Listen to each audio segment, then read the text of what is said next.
Hi friends, ఈరోజు మేము బత్తకాయలకు వస్తున్నాం. మనకి గోతాల ప్రకారం అమ్ముతున్నాం. ఈరోజు మనం ప్రజెంట్ ఒక గోతము 45 కేజీల నుంచి 50 కేజీల దాకా ఉంటుంది. చూపిస్తా గోతం కూడా. ఇక మనం ఈ పీకేటప్పుడు చూసి జాగ్రత్తగా మన పూత వాస్తవానికి పూత ఫుల్ ఫ్లవరింగ్ ఉన్నప్పుడు పీకనేప్పుడు, కానీ మనకి వస్తే పూత ఎప్పుడు వస్తూనే ఉంది, కాయ ఎప్పుడు వస్తూనే ఉంది. కాబట్టి మనకి పూత పీకేటప్పుడు మనం ఈ పీకేటప్పుడు కాయలు పీకేటప్పుడు పూత చూడండి బెటర్ రాలిపోతుందో. పూత పిండేంత వరకు కోతలు కోపియాకండి, అది చెప్దామని చెప్పి నేను మీకు ఈరోజు వీడియో తీస్తున్నా. ఈరోజు మన ఈ కోస్తున్నారు ఒక గోతం 50 కేజీలు ఉంటుంది. 50 కేజీల గోతంని మనం 600 రూపాయలు అమ్ముతున్నాం ప్రజెంట్. మనం పీకేటప్పుడు పూత ఫుల్ ఫ్లేవరింగ్ ఉండటం వల్ల రాలిపోతుంది, చేతులు తగిలితే రాలిపోద్ది, అట్లా రాలిపోనివ్వద్దు. అది చెప్దామని జాగ్రత్త చెప్దామని చెప్పి ఈరోజు వీడియో తీస్తున్నా.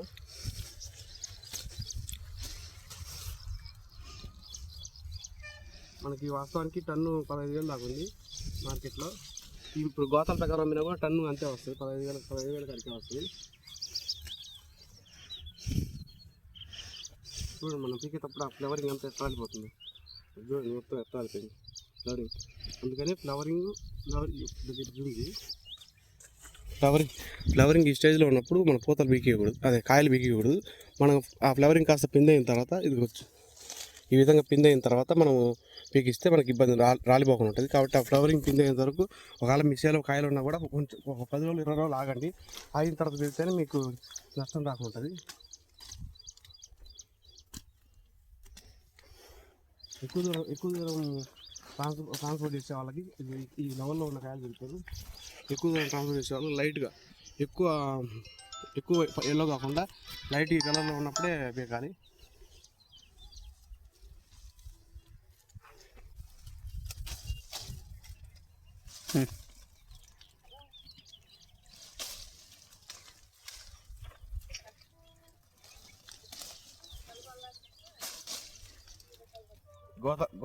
గోతాలకి లెక్క అమ్ముతున్నాం మేము ఈరోజు వీటిని. ఇక జాగ్రత్తలు తీసుకోకపోతే మనకు పూత నష్టం వస్తుంది. మనం చేసి అయినప్పుడు చాలా రాలిపోతుంది. ఇంకా ఇన్ని రోజులు కష్టపడి ఫ్లవరింగ్ రాలిపోతే మనకు నష్టమేది. ఒకటి ఆ నష్టం తగ్గించుకోవాలంటే ఫ్లవరింగ్ మొత్తం పిండి అయ్యేంత వరకు కోతలు కోపియాకండి. లేట్ అయినా పర్లేదు, వెయిట్ చేయండి. చూడండి ఎన్ని ఈ చెట్టుకి.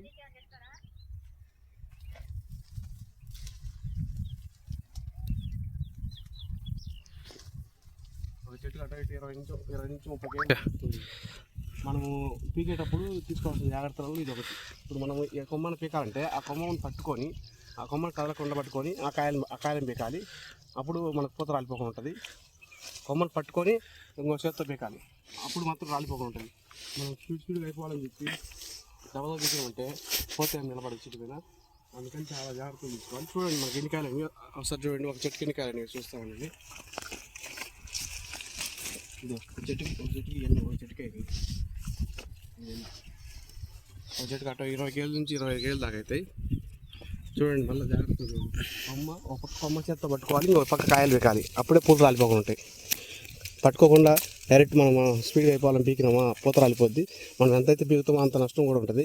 కాబట్టి ఒక పక్క చేత్తో పట్టుకొని ఇంకో చేత్తో పీకాలి, పూత రాలిపోకుండా పీకాలి. ఈ చెట్టు అటు ఇటు పైన ఇంకా ఉన్నాయి కొన్ని. మొత్తం అటు ఇటు 20 నుంచి 30 కేజీలు దాకా ఈ ఆకారం ఉన్న చెట్టుకి. ఆకులన్నీ పట్టుకోలేదు, అది పట్టుకుంటే నీళ్ళు ఎక్కువ అయ్యాయి. బస్తా చూపిస్తాను మీకు. బస్తా ఎట్లా ఉంటుంది, ఇంటి మనకి బస్తా ఆకారం ఎంత ఉంటుందో చూపిస్తారని నేను పోతున్నా. ఈ పక్క పై పక్క వరకు వీపారు. ఎన్ని బస్తాలు మొత్తం ఇప్పుడు 15 ఇంకొక అయితే మా మామిడి తోట ఇది. ఆ తోట వీకేసరికి ఒక 10-12 గోతాలు అయింది ఇప్పటికి. జల్లికాపు అది. వాస్తవానికి జల్లికాపు ఉన్న టైంలో రేట్ ఎక్కువ ఉంటుందని చెప్పి ఆశపడ్డాను, కానీ రేట్ 15,000 ఉంది టన్ను. ఇప్పుడు ఒక్కొక్క మార్కెట్లో, బెంగళూరు మార్కెట్లో ఒక రేటు, బయట మార్కెట్లో ఒక రేటు ఉంది. అన్ని మార్కెట్లతో పోలిస్తే బెంగళూరు మార్కెట్ కొంచెం ఎక్కువ ఉంది. కానీ ఈ నుంచి మనకున్న ఎకరన్నరకి మనం బెంగళూరు మార్కెట్ తీసుకోవాలంటే ఒకేసారి కావాలి. ఇది బస్తా ఎక్కుంటాయి. ఇది ఒక బస్తా 50 కేజీల నుంచి 55, 45 అట్లుంటాయి బస్తాలు. చూద్దాం మనం ఒకసారి అంచనాలు కింద పడాలి. ఒక బస్తా ఇది ఇప్పుడు 40 కేజీలు దాకా ఉంటుంది అటు ఇటు. ఇది నిండా ఉంటే కనుక 55 కేజీలు దాకా ఉంటుంది. ఇది ఇంత నిండా పోస్తారు, కుట్లేస్తారు. 50 కేజీలు పైన ఉంటాయి ఒక్కో బస్తా 600 అమ్మారు. 600 అంటే మనకి ఎంత పడుతున్నట్టు అప్పుడు 50 కేజీలు 600. అప్పుడు యావరేజ్గా మనం 600 కాడికి బస్తా అమ్మినామంటే మనకి ఎంత పడుతుందంటే మనకి 12 రూపాయలు పడుతుంది అంతే కిలో. 12 రూపాయలు పడుతుందంటే ఇప్పుడు మామూలుగా ఎల్లో తీసుకునే వాళ్ళేమో ఇట్లా చిన్న చిన్న ఎన్ని తీసుకోరు, కొన్ని మచ్చ వచ్చినాయి మరి ఎల్లో వచ్చినాయి పెట్టుకోరు. వీళ్ళు బస్తాలు మన జ్యూసులు అమ్ముకునే వాళ్ళు కాబట్టి అన్ని కాయల చెట్టు మీద మగ్గిన మొత్తం బిగేస్తారు ఏమున్నాయకుండా. అందుకని 3 రూపాయలు తక్కువకి వెళ్ళి కొనుక్కుంటారు. మన టన్నేజ్ ప్రకారం అమ్మినా కూడా పెద్ద తేడా ఉండదు. 10 రూపాయలు పేరు 15 కానీ 12 రూపాయలు పడుతుంది. అది కూడా ఇది 12 రూపాయలు పడుతుంది. టన్ను కంట పోద్ది. ఒక టన్ను కింట తీసేస్తారు కాబట్టి ఆ కింట దాంట్లో కింట పోదు కాబట్టి కవర్ అయిపోద్ది. 12 రూపాయలు పడుతుందా మనకు ఓవరాల్ 15 పడ్డట్టే లెక్కగా వస్తుంది. సో మొత్తం పీకిన కొరకు ఏం లేవు చెట్లకి, ఏం లేకుండా చేస్తారు. కానీ వాళ్ళు టన్నులు కొనే వాళ్ళు ఏం చేస్తారంటే వాళ్ళు కావాల్సిన కాయ వరకు పెట్టుకుంటారు. ఒకటే మచ్చ వచ్చి ఉండాలి, నీటి కాయ నీట్గా ఉండాలి. కాయ నీట్గా ఉండి ఈ విధంగా ఒక లైట్ ఎల్లో వేసి వచ్చినప్పుడు బిగుతారు వాటిని. కానీ వీళ్ళు ఏంటంటే ఫుల్ మగ్గినవి కూడా బిగుతారు. ఎందుకంటే ఫుల్ మగ్గినవి బిగుతారు లోకల్ వెళ్తుంది. దూరణాలలో అమ్ముకున్నాయి ఇక్కడనే అమ్మేది కాబట్టి ఫుల్ మగ్గినవి కూడా బిగుతారు. ఇట్లా బీకర్ మామూలుగా దూరంగా తీసేపోయేవాళ్ళు, అక్కడ వేసరికి మెత్తగా అయిద్దని.